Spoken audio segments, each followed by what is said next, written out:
Now, as you know, sorry, foreigner in the Philippines, as you know, I sometimes get a letter which I find particularly touching. Well, I have two letters which I find particularly touching, so I'm going to make two videos, and the first one will be where the person actually is having a real hard time. It's a heart-touching letter, but of course I'll read the letter to you, and I may take out a couple of things, but not too much. So here's the letter, and obviously I'm not going to reveal the name of the person that sent it. It's a funny thing, even though we are essentially strangers, I feel close to you both. I guess that's a feature of YouTube, and of course I understand that it doesn't work in the reverse direction. I noted you said that sharing sometimes gives you a lift, so that said, a snippet from his life. I am living life vicariously through the videos you upload to a certain extent. Things have been hard, harder than usual, let's say. I find the sharing of your experiences and comments and photography of the Bohol life lets me absorb a little of my beloved Philippines. And maybe it's not too big a stretch to say it's helping me stay sane, or appear to be, while I pass through this cloud.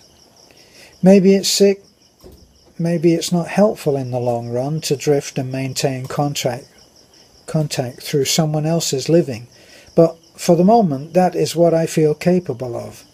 So for what it's worth, and that's probably not much, you and Beth and the family are helping me get through each day, and often the night.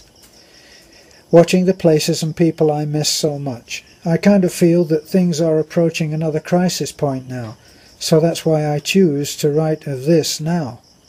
Who knows what a few more weeks or months may wreak on my capacity to correspond.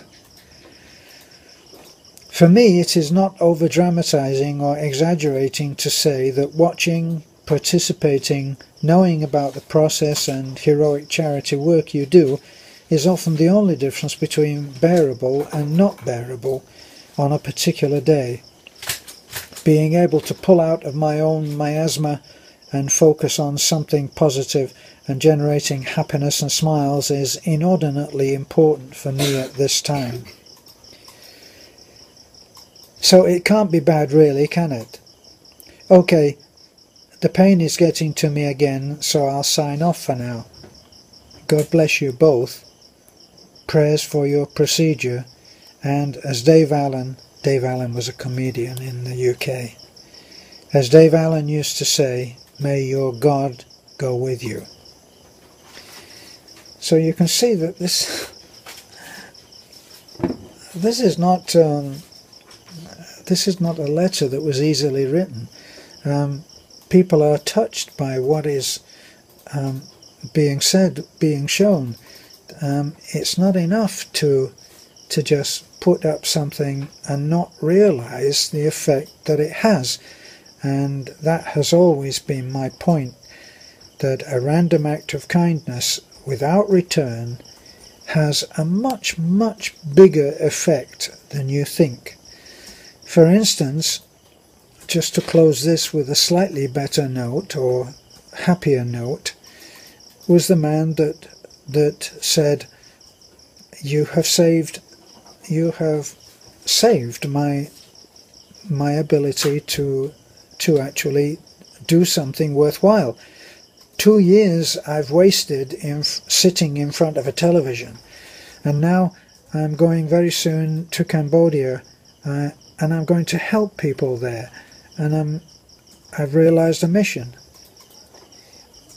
What a great thing that has happened there, and in fact what a great thing has happened in our friend who wrote the letter. So think about the words that you use, because the words that you use have a great energy behind them, and it's the energy that can be the power of good or otherwise. This is a foreigner in the Philippines. Thanks for watching.